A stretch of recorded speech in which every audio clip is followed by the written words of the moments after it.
Hi ಆತ್ಮೀಯ ವಿದ್ಯಾರ್ಥಿ ಮಿತ್ರರೇ, ಇವತ್ತಿನ ತರಗತಿಯ ಪತ್ರಿಕೆಯ ಹೆಸರು ಅಥವಾ ಟೈಟಲ್ ಬಂದು ancient Indian history from Guptas to 1206, ಪ್ರಾಚೀನ ಭಾರತದ ಇತಿಹಾಸ. ಅದರಲ್ಲಿ ಗುಪ್ತರಿಂದ ಪ್ರಾರಂಭವಾಗಿ ಮಧ್ಯಕಾಲೀನ ಇತಿಹಾಸದ ಸುಲ್ತಾನಗಿರಿಯ ಪ್ರಾರಂಭದ ಅವಧಿಯಾಗಿರುವಂತಹ 1206ರವರೆಗೆ. ಅದರಲ್ಲಿ ನಾವು ಇವತ್ತು ಸಂಕ್ಷಿಪ್ತವಾಗಿ ನೋಡುವಂತಹ ವಿಷಯಕ್ಕೆ ಸಂಬಂಧಪಟ್ಟ ಹಾಗೆ ಪ್ರೋಗ್ರಾಮ್ BA ವಿದ್ಯಾರ್ಥಿಗಳಿಗೆ ಸಬ್ಜೆಕ್ಟ್ ಹಿಸ್ಟ್ರಿ ಸೆಮಿಸ್ಟರ್ ದ್ವಿತೀಯ ಸೆಮಿಸ್ಟರ್ ಸೆಕೆಂಡ್ ಆಗಿರುತ್ತೆ. ಯೂನಿವರ್ಸಿಟಿ VSKUB ಸೆಷನ್ 19ನೇ ಸೆಷನ್ 19ನೇ ಸೆಷನ್ 2ನೇ ಅಧ್ಯಾಯ ಸಂಬಂಧಪಟ್ಟಿರುವಂತೆ ಇವತ್ತಿನ ಒಂದು 19ನೇ ಸೆಷನ್ಗೆ ಸಂಬಂಧಪಟ್ಟಿರುವಂತಹ ಘಟಕ ಬಂದು ಅಥವಾ ಟಾಪಿಕ್ ನೇಮ್ ಬಂದು ಅಡ್ಮಿನಿಸ್ಟ್ರೇಷನ್ ಆಫ್ ಪಲ್ಲವಾಸ್, ಪಲ್ಲವರ ಆಡಳಿತ ಅಥವಾ ಪಲ್ಲವರ ಒಂದು ಅಧಿಕಾರದ ವ್ಯವಸ್ಥೆ ಹೇಗಿತ್ತು ಎನ್ನುವಂಥದ್ದನ್ನು ನಾವು ಭಾಳ ಸರಳವಾಗಿ ನೋಡೋದಾದರೆ ಇಂಟ್ರೊಡಕ್ಷನ್, ಒಂದು ಪ್ರಾರಂಭಿಕ ಅಥವಾ ಅದರ ಒಂದು ಹಿನ್ನೆಲೆಯನ್ನು ನೋಡೋದಾದರೆ, the Pallava kings had a well organised administration and introduced several administrative institutions in the Tamil country and they had adopted the Mauryan system of administration ಅಂತ ಕರಿತೀವಿ. ವಿಶೇಷವಾಗಿ ದಕ್ಷಿಣ ಭಾರತದ ಬಹುತೇಕ ತಮಿಳು ಪ್ರಾಂತ್ಯದಲ್ಲಿ ಆಡಳಿತವನ್ನು ಮಾಡುವಂತಹ ಕಂಚಿಯ ಪಲ್ಲವರು ತುಂಬ ಅದ್ಭುತವಾಗಿರ್ತಕ್ಕಂತಹ ಒಂದು ಆಡಳಿತ ವ್ಯವಸ್ಥೆಯನ್ನು ಅಚ್ಚುಕಟ್ಟಾಗಿ ಒಂದು ಸಂಘಟನೆಯನ್ನು ಮಾಡಿದರು. ವಿಶೇಷವಾಗಿ ಇವರ ಒಂದು ಆಡಳಿತದ ಸಂಘಟನೆ ಹೇಗಿತ್ತು ಅಂತ ನಾವು ನೋಡ್ತಾ ಹೋದಾಗ, ಇವರು ಮೌರ್ಯರ ಆಡಳಿತದ ಮಾದರಿಯ ರೂಪದಲ್ಲಿ ಮತ್ತು ಶಾತವಾಹನರ ಆಡಳಿತದ ಮಾದರಿಯ ರೂಪದಲ್ಲಿ ಒಂದಿಷ್ಟು ಹೋಲಿಕೆಗಳು ಕಂಡುಬರುತ್ತೆ ಅಂತ ನಾವು ನೋಡ್ತಾ ಹೋಗ್ಬೋದು. ಅಡ್ಮಿನಿಸ್ಟ್ರೇಟಿವ್ ಡಿವಿಷನ್ಸ್ ಅಂದರೆ ಆಡಳಿತದ ವಿಂಗಡಣೆ ಹೇಗಿತ್ತು ಅಥವಾ ಡಿಸೆಂಟ್ರಲೈಸೇಷನ್ ಅಂತ ಕರಿತೀವಿ. ಅಧಿಕಾರದ ವಿತರಣೆ, ಅಧಿಕಾರದ ಹಂಚಿಕೆ ಹೇಗಿತ್ತು ಪಲ್ಲವರ ಕಾಲದಲ್ಲಿ ಅಂತ ನಾವು ನೋಡ್ತಾ ಹೋದರೆ, the Pallavas had a vast empire extended up to Nellore district in the north and up to the river south Penner in the south ಅಂತ ಕರಿತೀವಿ. ಇವರ ಒಂದು ಸಾಮ್ರಾಜ್ಯ ವಿಸ್ತರಣೆ ಎಷ್ಟು ವಿಶಾಲವಾಗಿತ್ತು ಅಂದರೆ, ಕಂಚಿಯ ಪಲ್ಲವರದು ಉತ್ತರದಲ್ಲಿ ಆಂಧ್ರ ಪ್ರದೇಶದ ನೆಲ್ಲೂರು ಎನ್ನುವಂತಹ ಡಿಸ್ಟಿಕ್ನಿಂದ ಜಿಲ್ಲೆಯವರೆಗೆ ಅವರ ಉತ್ತರ ಭಾಗ ವಿಸ್ತರಣೆಗೊಂಡಿತ್ತು. ಇನ್ನು ದಕ್ಷಿಣ ಭಾಗದಲ್ಲಿ ಪೆನ್ನಾರ್ ಎನ್ನುವಂತಹ ನದಿಯವರೆಗೆ ಅವರ ಉತ್ತರದಲ್ಲಿ ಆಂಧ್ರ ಪ್ರದೇಶದ ನೆಲ್ಲೂರು ಜಿಲ್ಲೆಯಿಂದ ದಕ್ಷಿಣದಲ್ಲಿ ಪೆನ್ನಾರ್ ಎನ್ನುವಂತಹ ನದಿಯವರೆಗೆ ಉತ್ತರ ದಕ್ಷಿಣೋತ್ತರವಾಗಿ ಅಥವಾ ಉತ್ತರ ದಕ್ಷಿಣ ಮುಖವಾಗಿ ಅವರ ಒಂದು ಸಾಮ್ರಾಜ್ಯ ವಿಸ್ತಾರವಾಗಿತ್ತು. On the west it had extended up to the western ghats and on the east up to the bay of Bengal. It was very difficult to have administrative control ಅಂತ ಕರೀತಾರೆ. ಅದೇ ಥರ ನಮಗೆ ಪಶ್ಚಿಮಕ್ಕೆ ಇವರ ಒಂದು ಸಾಮ್ರಾಜ್ಯ ವಿಸ್ತಾರ ಎನ್ನುವಂಥದ್ದು ಪಶ್ಚಿಮ ಘಟ್ಟಗಳವರೆಗೆ, ಪಶ್ಚಿಮ ಘಾಟ್ವರೆಗೆ ಇರುತ್ತೆ. ಅದೇ ರೀತಿಯಾಗಿ ಪೂರ್ವಕ್ಕೆ ಬಂದಾಗ ವೇ ಆಫ್ ಬೆಂಗಾಲ್, ಬೆಂಗಾಳ ಕೊಲ್ಲಿಯವರೆಗೆ ಇವರ ವಿಶಾಲತೆ ಎನ್ನುವಂಥದ್ದು ಸಾಮ್ರಾಜ್ಯ ವಿಸ್ತರಣೆಗೊಂಡಿತ್ತು. ಒಟ್ಟಾರೆಯಾಗಿ ನೋಡಿದಾಗ ಇಷ್ಟು ವಿಶಾಲವಾಗಿರ್ತಕ್ಕಂಥ ಸಾಮ್ರಾಜ್ಯಕ್ಕೆ ಭಾಳ ಪ್ರಮುಖವಾಗಿರುವಂತಹ ಕೇಂದ್ರ ಸರ್ಕಾರದಿಂದ ಆಡಳಿತವನ್ನು ನಡೆಸುವಂತಹ ಒಂದು ವ್ಯವಸ್ಥೆಯನ್ನು ಮಾಡಬೇಕಾಗತ್ತೆ. ದೆನ್ ಅದರ ಜೊತೆಗೆ ನಮಗೆ the Pallavas had divided the empire into several administrative units called as mandalam ಅಂತ ಕರಿತೀವಿ. ಇಲ್ಲಿ ಪಲ್ಲವರು ತಮ್ಮ ವಿಶಾಲವಾಗಿರ್ತಕ್ಕಂಥ ಸಾಮ್ರಾಜ್ಯವನ್ನು ಅನೇಕ ಮಂಡಲಗಳನ್ನಾಗಿ ವಿಭಜನೆಯನ್ನು ಮಾಡಿದರು. ಮಂಡಲಗಳಂದರೆ ಅವು ಪ್ರಾಂತ್ಯಗಳು ಅಥವಾ ರಾಜ್ಯಗಳು ಎನ್ನುವಂಥ ಅರ್ಥ ಬರುತ್ತೆ. ಹೀಗೆ ಸಾಮ್ರಾಜ್ಯವನ್ನು ಅನೇಕ ಮಂಡಲಗಳಿಂದ ಕೂಡಿರುವಂತಹ ಪ್ರಾಂತ್ಯಗಳನ್ನಾಗಿ ವಿಂಗಡಿಸಿರ್ತಾರೆ. ದೆನ್ ಕೊಟ್ಟಂ ನಾಡು ಆ್ಯಂಡ್ ಉರ್ ಅಂತ ಕರಿತೀವಿ. These administrative divisions may be compared with the modern administrative units, namely province, provinces or province, district, taluk and village. ಈ ಪಲ್ಲವರ ಆಡಳಿತದ ಮಾದರಿಯನ್ನು ನೋಡಿದಾಗ ಆಧುನಿಕ ಭಾರತದಲ್ಲಿ ಅಥವಾ ಆಧುನಿಕ ಸರ್ಕಾರಗಳು ಹೇಗೆ ಒಂದು ದೇಶವನ್ನು ರಾಜ್ಯವನ್ನಾಗಿ, ರಾಜ್ಯವನ್ನು ಜಿಲ್ಲೆಯನ್ನಾಗಿ, ಜಿಲ್ಲೆಯನ್ನು ತಾಲೂಕನ್ನಾಗಿ, ತಾಲೂಕನ್ನು ಒಂದು ಹಳ್ಳಿಯನ್ನಾಗಿ ಹೇಗೆ ವಿಂಗಡಣೆ ಮಾಡಿದ್ರು, ಅದೇ ಥರ ಪಲ್ಲವರು ತಮ್ಮ ಸಾಮ್ರಾಜ್ಯವನ್ನು ಮಂಡಲಗಳನ್ನಾಗಿ, ಮತ್ತು ಮಂಡಲಗಳನ್ನು ಕೊಟ್ಟಮ್ಮಾಗಿ, ಕೊಟ್ಟಮ್ಮನ್ನು ನಾಡುಗಳಾಗಿ, ನಾಡುಗಳನ್ನು ಉರ್ರುಗಳಾಗಿ ಅವರು ಅಧಿಕಾರದ ವ್ಯವಸ್ಥೆಯನ್ನು ಮತ್ತು ಅಧಿಕಾರ ಸುಲಭವಾಗಿ ನಿರ್ವಹಣೆ ಮಾಡಿಕೊಂಡು ಹೋಗಲಿಕ್ಕೆ ಈ ಥರ ಅವರು ಒಂದು ಹಂಚಿಕೆಯನ್ನು ಅಥವಾ ಅಧಿಕಾರದ ವಿಂಗಡಣೆಯನ್ನು ಮಾಡಿಕೊಂಡಿದ್ರು. ಮೊದಲನೇದಾಗಿ mandalam. The biggest unit of the Pallava empire was mandalam or rashtra, remained almost an autonomous unit ಅಂತ ಕರಿತೀವಿ. ಇಲ್ಲಿ ಪಲ್ಲವರು ತಮ್ಮ ಸಾಮ್ರಾಜ್ಯವನ್ನು ಅನೇಕ ಮಂಡಲಂಗಳಾಗಿ ವಿಂಗಡಿಸಿದ್ರು, ಅಂದರೆ ಪ್ರಾಂತ್ಯಗಳನ್ನಾಗಿ ವಿಂಗಡಿಸಿದ್ರು. ಈ ಪ್ರಾಂತ್ಯಗಳು ತಮ್ಮದೇ ಆಗಿರತಕ್ಕಂತಹ ಪ್ರದೇಶಗಳಲ್ಲಿ ಸ್ವಾಯತ್ತತೆಯನ್ನು ಹೊಂದಿದ್ವು ಮತ್ತು ಇವುಗಳನ್ನು ಮಂಡಲಂ ಅಥವಾ ರಾಷ್ಟ್ರಗಳು ಅಂತಲೂ ಕರಿತಾ ಇದ್ರು. ಇವು ಭಾಳಷ್ಟು ದೊಡ್ಡ ಮಟ್ಟದ ವಿಶಾಲತೆಯನ್ನು ಹೊಂದಿರತಕ್ಕಂತಹ ಪ್ರಾಂತ್ಯಗಳಾಗಿದ್ದವು. The Pallava king had appointed a prince or yuvaraja as the governor of a mandalam, district control over the mandalam ಅಂತ ಕರಿತೀವಿ. ಹಾಗಾದರೆ ಈ ಮಂಡಲಗಳನ್ನು ವಿಸ್ತರಣೆ ಅಥವಾ ಮಂಡಲಗಳನ್ನಾಗಿ ವಿಭಜನೆ ಮಾಡಿದ ನಂತರದಲ್ಲಿ ಇದರ ಮುಖ್ಯಸ್ಥರು ಯಾರಾಗಿರ್ತಾರೆ ಅಂತಂದರೆ ಯುವರಾಜ, ಅಥವಾ ಇಲ್ಲಿ ನಮಗೆ ನೆಕ್ಸ್ಟ್ ಮುಂದಿನ ಉತ್ತರಾಧಿಕಾರಿ ಆಗ್ತಕ್ಕಂಥವನು ಅಥವಾ ಅರಸನ ಮಕ್ಕಳು ಅವರು ಪ್ರಾಂತಾಧಿಕಾರಿಗಳಾಗಿ ಅಥವಾ ಗವರ್ನರ್ಗಳಾಗಿ ಈ ಪ್ರದೇಶವನ್ನು ನೋಡಿಕೊಳ್ತಾ ಇರ್ತಾರೆ.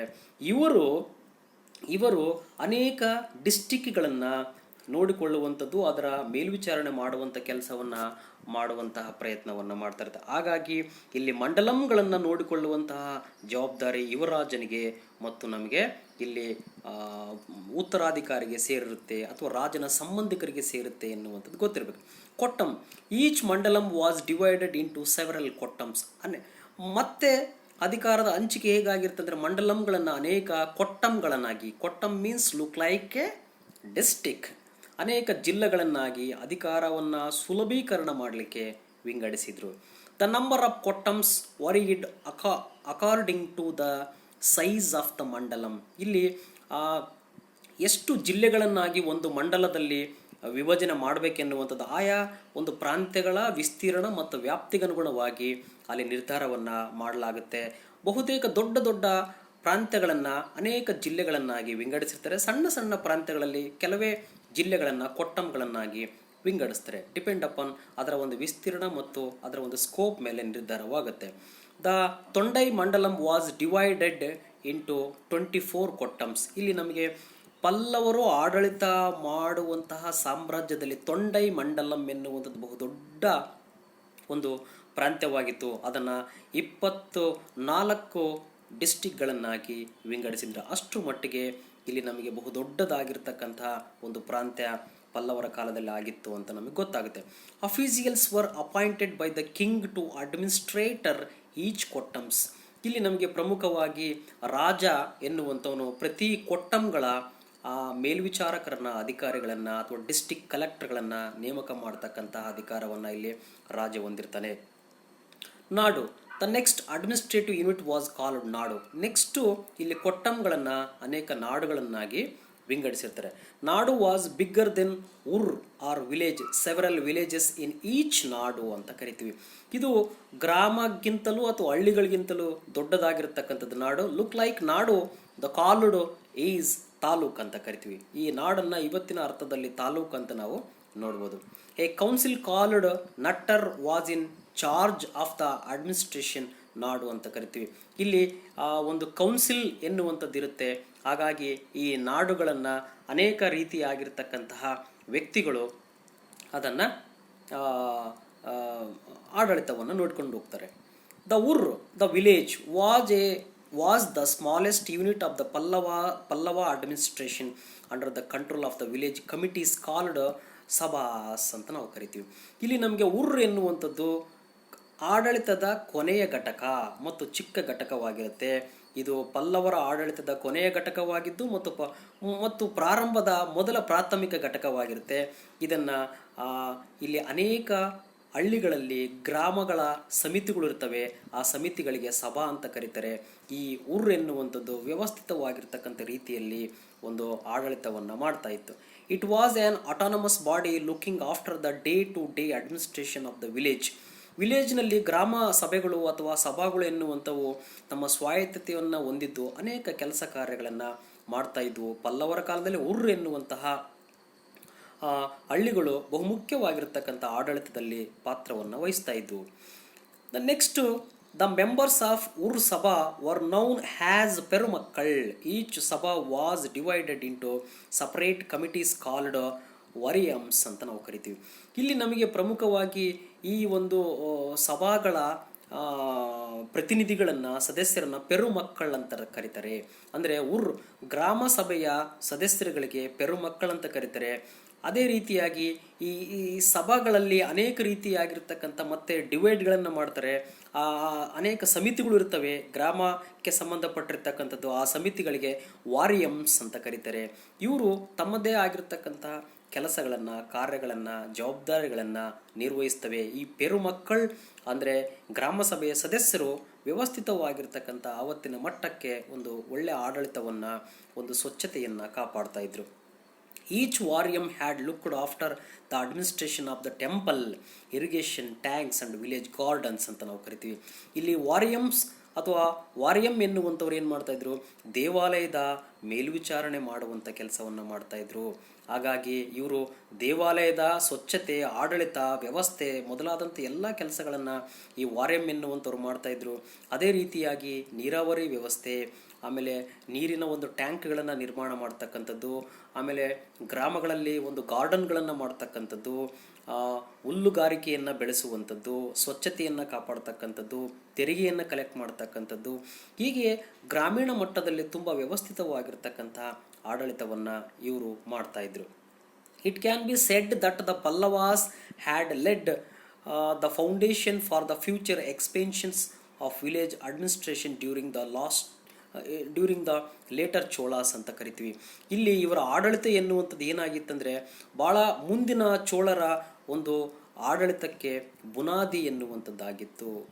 ಅವರಿಗೆ ಒಂದು ಮಾದರಿಯಾಗಿರ್ತಕ್ಕಂತಹ ಆಡಳಿತ ಎನ್ನುವಂಥದ್ದು ಉಂಟು ಮಾಡಿತ್ತು ಅಂತ ನಾವು ನೋಡ್ಬೋದು. ಸೆಂಟ್ರಲ್ ಗವರ್ನಮೆಂಟ್ ಮೊನಾರ್ಕಿ, ಇಲ್ಲಿ ಕೇಂದ್ರ ಸರ್ಕಾರ ಎನ್ನುವಂಥದ್ದು ರಾಜ್ಯನ ನಿಯಂತ್ರಣಕ್ಕೆ ಒಳಪಟ್ಟಿತ್ತು ಅಂತ ನಾವು ಕರಿತೀವಿ. The Pallavas had followed the system of monarchy. The king was the head of the kingdom. ಇಡೀ ಸಾಮ್ರಾಜ್ಯದ ಮುಖ್ಯಸ್ಥ ಎನ್ನುವಂಥವನು ರಾಜನಾಗಿದ್ದ, ಅರಸ ಎನ್ನುವಂಥವನಾಗಿರ್ತಾನೆ.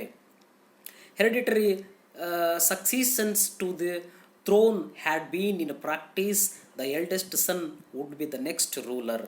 ಇಲ್ಲಿ ನಮಗೆ ಸಂಪ್ರದಾಯದಂತೆ ವಂಶ ಪಾರಂಪರ್ಯವಾಗಿ ತನ್ನ ತಂದೆಯ ನಂತರದಲ್ಲಿ ಆತನ ಹಿರಿಯ ಮಗ ಅಥವಾ ಎಲ್ಡೆಸ್ಟ್ ಸನ್ ಎನ್ನುವಂಥವನು ನೆಕ್ಸ್ಟ್ ಉತ್ತರಾಧಿಕಾರಿ ಆಗ್ತಾ ಇದ್ದ. ಹಾಗಾಗಿ 1ನೇ ಮಹೇಂದ್ರ ವರ್ಮನ ನಂತರದಲ್ಲಿ ಆತನ ಮಗ 1ನೇ ನರಸಿಂಹವರ್ಮ ಎನ್ನುವಂಥವನು ಹೇಗೆ ಬಂದೋ ಅದೇ ಥರ ವಂಶ ಪಾರಂಪರ್ಯವಾಗಿ ತನ್ನ ಹಿರಿಯ ಮಗನೇ ಉತ್ತರಾಧಿಕಾರಿ ಆಡಳಿತಗಾರ ಆಗ್ತಾ ಇದ್ದ. The Pallava kings had considered themselves has the representative of god. ಇಲ್ಲಿ ಪಲ್ಲವರಾದ್ರೂ ನಾವು ದೇವರ ಪ್ರತಿನಿಧಿ, ನಾವು ಭೂಮಿಯ ಮೇಲಿರತಕ್ಕಂತಹ ದೇವರ ಸ್ವರೂಪಿಗಳು, ನಮ್ಮನ್ನು ದೇವರೇ ನಿಮ್ಮ ಮೇಲೆ ಆಡಳಿತವನ್ನು ಮಾಡಲಿಕ್ಕೆ ಕಳಿಸಿಕೊಟ್ಟಿದ್ದಾನೆ ಎನ್ನುವಷ್ಟರ ಮಟ್ಟಿಗೆ ಆತನಿಗೆ ಗೌರವ ಮತ್ತು ಅವನಿಗೆ ಅನೇಕ ರೀತಿಯಾಗಿರ್ತಕ್ಕಂತಹ ಪ್ರಖ್ಯಾತಿ ಎನ್ನುವಂಥದ್ದು ಇತ್ತು ಅಂತ ನಾವು ನೋಡ್ತಾ ಹೋಗ್ಬೋದು. They had assumed many titles like maharaja, maharajadhiraja and dharma rajadhiraja ಅಂತ ಕರಿತಾ ಇದ್ರು. ಹಾಗಾಗಿ ಅವನು ದೈವಾಂಶ ಸಂಭೂತ ಮತ್ತು ದೇವರ ಪ್ರತಿನಿಧಿ ಎನ್ನಲಿಕ್ಕೆ ಆತನ ಟೈಟಲ್ಗಳು, ಬಿರುದುಗಳನ್ನು ನೋಡಿದ್ರೆ ಗೊತ್ತಾಗುತ್ತೆ. ಹಾಗಾಗಿ ಮಹಾರಾಜ, ಮಹಾರಾಜಾದಿರಾಜ, ಧರ್ಮ ರಾಜಾದಿರಾಜ ಎನ್ನುವಂಥ ಬಿರುದುಗಳು ಪಲ್ಲವರಿಗೆ ಇತ್ತು. ಉದಾಹರಣೆಗೆ ನರಸಿಂಹವರ್ಮನಿಗೆ ಮಾಮಲ್ಲ ಎನ್ನುವಂಥ ಬಿರುದು, 1ನೇ ಮಹೇಂದ್ರವರ್ಮನಿಗೆ ಪರಮೇಶ್ವರ ಎನ್ನುವಂಥ ಬಿರುದನ್ನು ನೋಡಿದರೆ ಗೊತ್ತಾಗುತ್ತೆ ಇವರು ಚಕ್ರವರ್ತಿಗಳು ತಮ್ಮದೇ ಆಗಿರತಕ್ಕಂತಹ ಒಂದು ಅತಿಯಾದಂಥ ಅಪರಿಮಿತ ಅಧಿಕಾರವನ್ನು ಹೊಂದಿದ್ರು ಎನ್ನುವಂಥದ್ರ ಒಂದು ಸೂಚಕ ಅಂತ ನೋಡ್ಬೋದು.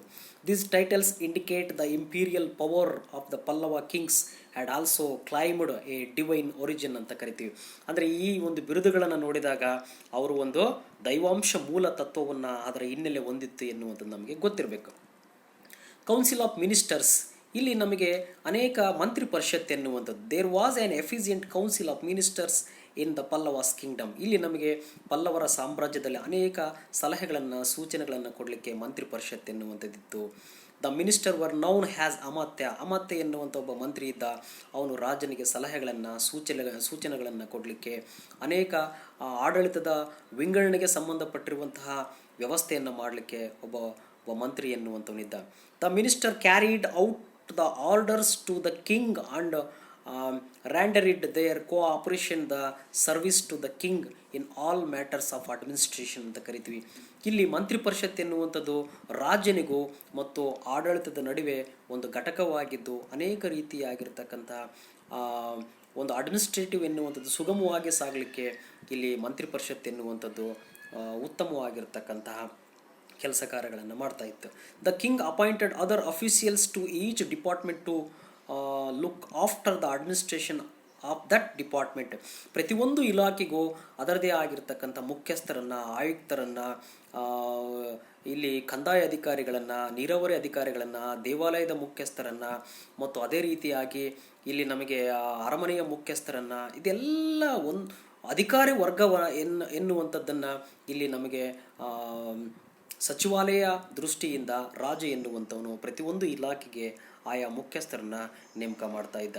ಇನ್ನು ಜುಡಿಷರಿ ಡಿಪಾರ್ಟ್ಮೆಂಟ್, ನ್ಯಾಯ ವ್ಯವಸ್ಥೆ ಹೇಗಿತ್ತಂದರೆ there were 3 types of court in the Pallava kingdom. The king acted as it is head ಅಂತ ಕರಿತೀವಿ. 3 ಪ್ರಕಾರದ ನ್ಯಾಯಾಲಯಗಳು ಎನ್ನುವಂಥದ್ದಿತ್ತು. ಎಲ್ಲ ನ್ಯಾಯಾಲಯಗಳ ಅಧಿಪತಿ ಮತ್ತು ಮುಖ್ಯಸ್ಥ ಸುಪ್ರೀಂ ಯಾರಂದರೆ ರಾಜನಾಗಿದ್ದ. The highest judicial organise was called dharmasena ಅಂತ ನಾವು ಕರಿತೀವಿ. ಇಲ್ಲಿ ನಮಗೆ ಬಹುದೊಡ್ಡ ಇಲ್ಲಿ ಕೋರ್ಟಿಗೆ ಸಂಬಂಧಪಟ್ಟಂಗೆ ಧರ್ಮಸೇನ ಎನ್ನುವಂಥ ಒಂದು ಕೋರ್ಟ್ ಎನ್ನುವಂಥದ್ದಿತ್ತು.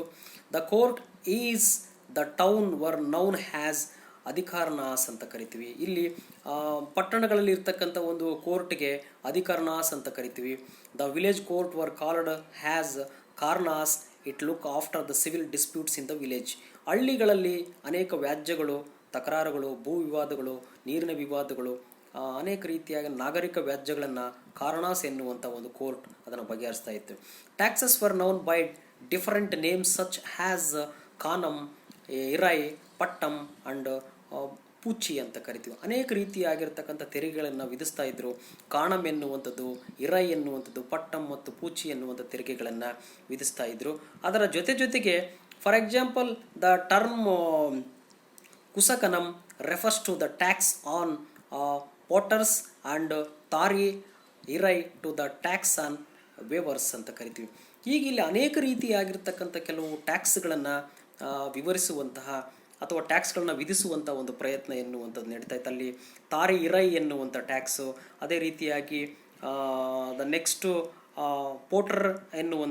ಪೋಟರ್ಸ್ ಎನ್ನುವಂಥ ಟ್ಯಾಕ್ಸನ್ನು ಇವರು ಅನೇಕ ರೀತಿಯಾಗಿ ವಿಧಿಸ್ತಾ ಇದ್ರು. ಹೀಗೆ ಒಟ್ಟಾರೆಯಾಗಿ ನಮಗೆ ಪಲ್ಲವರ ಆಡಳಿತವನ್ನು ನೋಡಿದಾಗ ಭಾಳ ಭಾಳ ಭಾಳ ಬ್ಯೂಟಿಫುಲ್ ಆಗಿ ಅವರ ಆಡಳಿತ ಎನ್ನುವಂಥದ್ದು ಇತ್ತು ಅಂತ ನಮಗೆ ಗೊತ್ತಾಗುತ್ತೆ. ಹಾಗಾಗಿ ಪಲ್ಲವರ ಆಡಳಿತ ಎನ್ನುವಂಥದ್ದು ಮುಂದಿನ ಚೋಳರಿಗೆ ಒಂದು ಮಾದರಿಯಾಗಿ ರೂಪಿತಗೊಳ್ಳುತ್ತೆ ಎನ್ನುವಂಥದ್ದು ನಮಗೆ ಗೊತ್ತಿರಬೇಕು. ಧನ್ಯವಾದಗಳು.